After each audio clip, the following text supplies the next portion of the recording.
there's so many ways to embed equity into the product and product design. But the teams who are inspiring and designing and building these health technologies need to reflect a variety of lived experiences.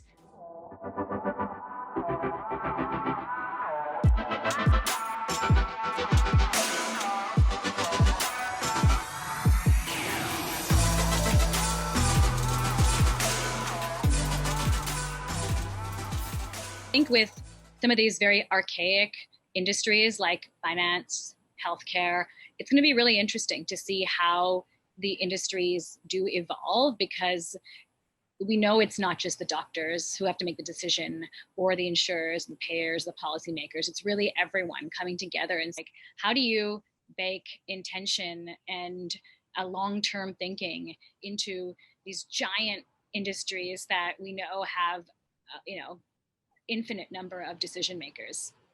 I guess one of the key things that we see go wrong all the time is really around diversity of the teams, the organization, sort of more broadly.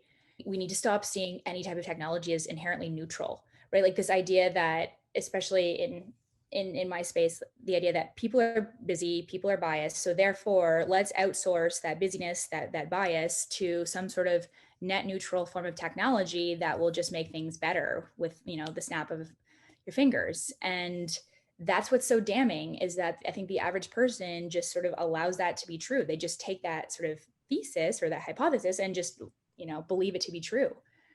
The people we miss out on thinking about are actually the engineers, the people who are kind of behind, in front of the computer, who are coding and developing.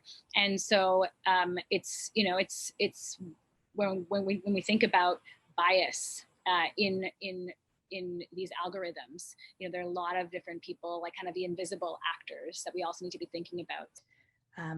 One of my favorite people is the head of product inclusion at Google. Her name is Annie Jean-Baptiste, and she just released a book this past August called Building for Everyone. And it's basically like the roundup of everything that she's learned in her years at Google leading product inclusion. And it's tactical, it's tangible. Like this is the type of book that anyone who is designing anything in the world needs to consider, mandatory reading, I'd say.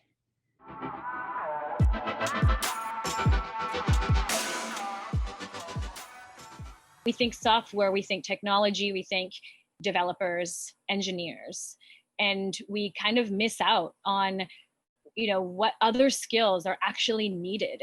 Who else do we need to have building and dreaming up these types of solutions?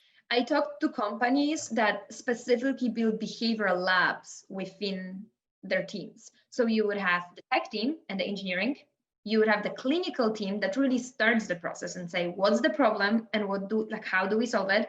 And then you have a behavior change team saying, okay, that's great. And then from what works in a real life, how do we actually adjust the behavior based on technology? And all of them have to work together.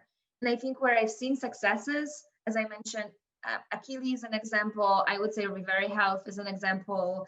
Amalgam is an example. There are teams that have very strong focus on clinical teams and behavior change teams beyond the tech. And quick comment on the tech. And honestly, that has been the same in my work at the World Bank as it is now with startups. Tech is not a silver bullet. It's an enabler. It's an incredible innovation that helps us decrease the cost and increase innovation. And that's wonderful. And I get so excited by it. And at the same time, at the end of the day, what's the most important is the patient, its behavior, and clinical intervention. And software is important. But at this point, I would claim we've figured out a lot of the technical stuff in the market generally anyway, and it's about replication, versus the real innovation is happening in the behavior change, the features, and the clinical part.